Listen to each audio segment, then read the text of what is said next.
Terence Crawford, as calm and matter-of-fact as ever, said he spent a career proving doubters wrong.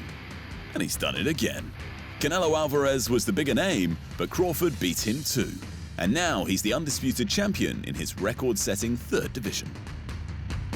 It means a lot to me because, anybody can be a nobody, like I said, and that's all they say I've been fighting is nobodies. So what can they say now? Somebody tell me, what can you say now? You can say congratulations. That's it. The fight was billed as one of boxing's biggest ever, and Vegas turned up the spectacle accordingly. Even in a city made famous for its fight nights, Alvarez versus Crawford was staged with the kind of tacky pageantry that makes even seasoned fighters clearly uncomfortable. During fight week, Canelo and Bud squared off on a boat floating in the Bellagio fountains like a pugilistic version of some Netflix reality show. Which makes sense. Much of the flamboyance came courtesy of Netflix, who were the broadcasters of the fight, in partnership with Saudi Arabia's sports czar Turki Al-Sheikh and his new BFF UFC CEO Dana White.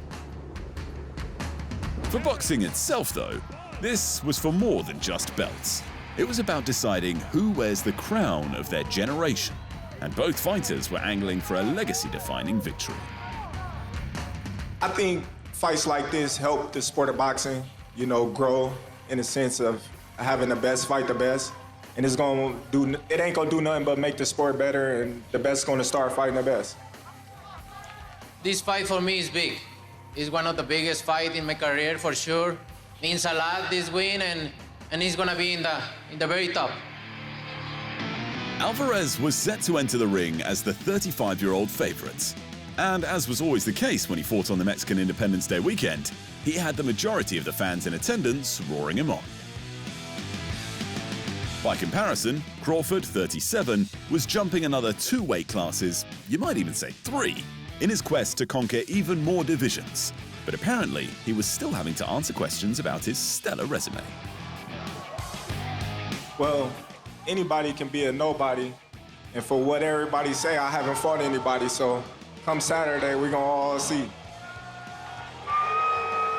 For Bud, history itself was the hook. He was chasing a record third undisputed crown by beating the longtime pound-for-pound megastar Canelo Alvarez, no less.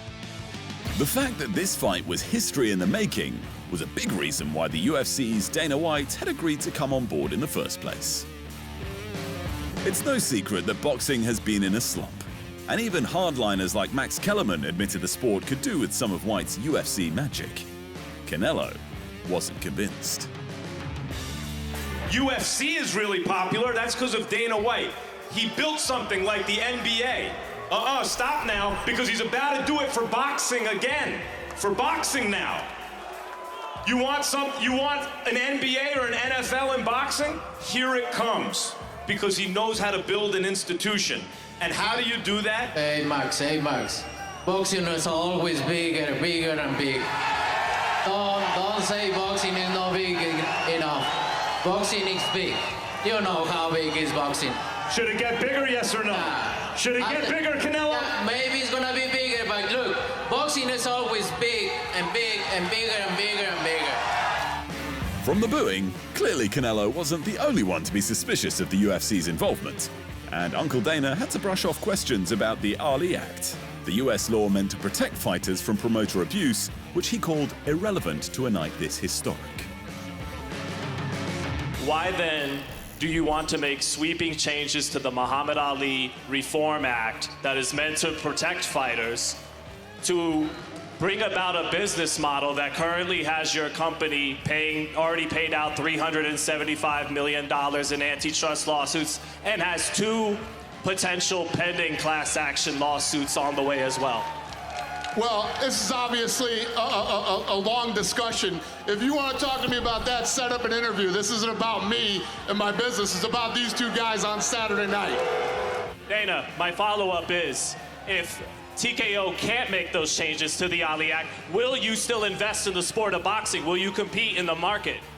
Listen, if you want to be a let's do it in private and we can do an interview. Yes or no? If you want to showboat, I get it. If you have questions for these two that are fighting on Saturday, that's a different story. Fight. Back to the fight. Canelo and Crawford made weight with ease, both tipping the scales at 167.5 pounds or 76 kilos.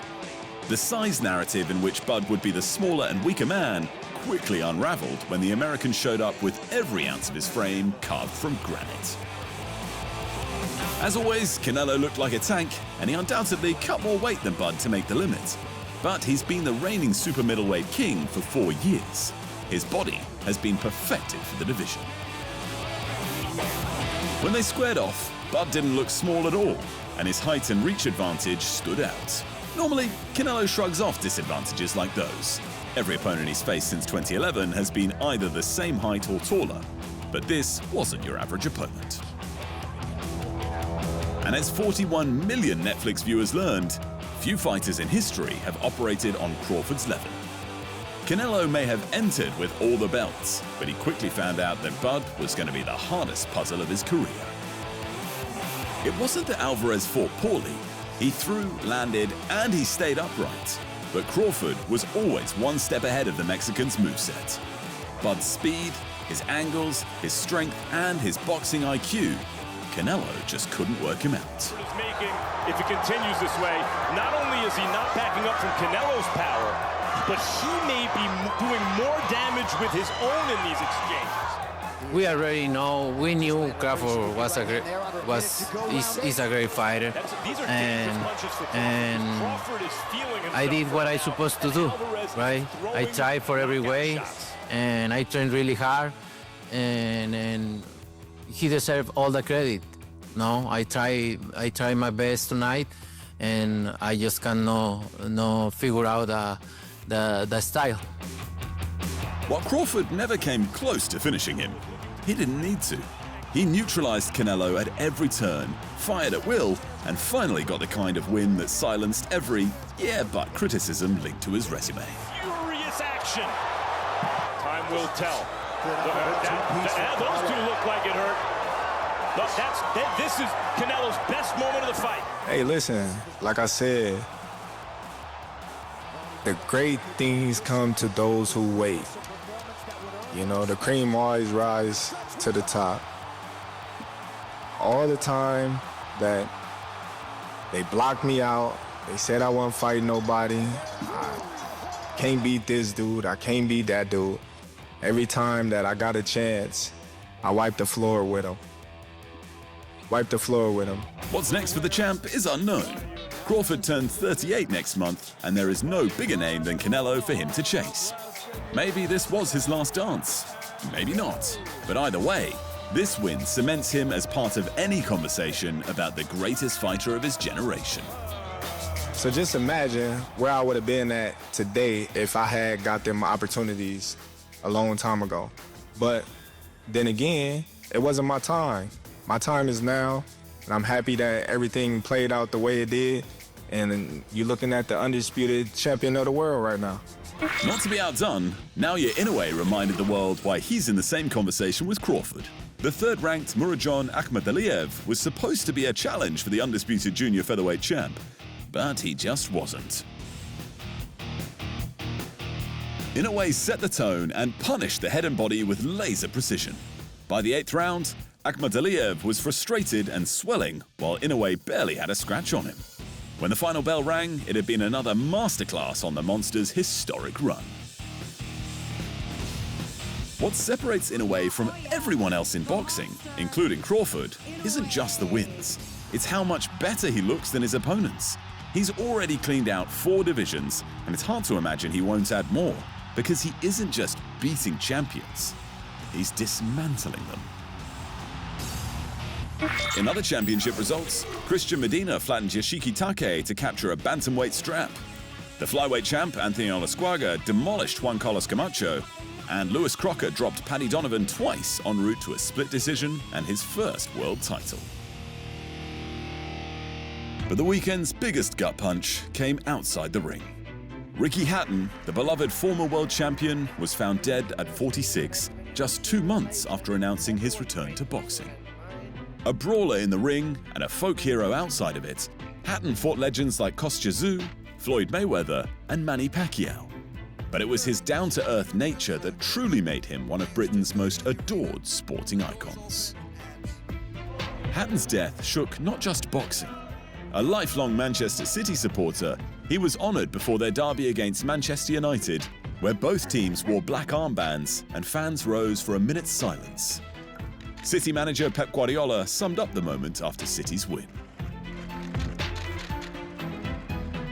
I've been 10 years here. I've been a lot of minutes of silence. I don't remember one so intense like today. I want to say thank you so much for Man United fans, because they behave and they applaud. I know it was a world champion in boxing, and it was a special moment, of course.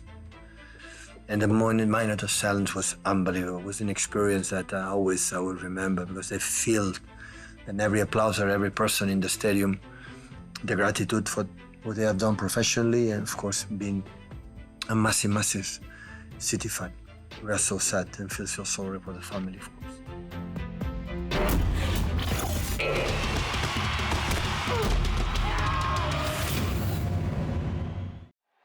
Thanks for watching, and remember, if you want more fight sports in your life, just hit the subscribe button.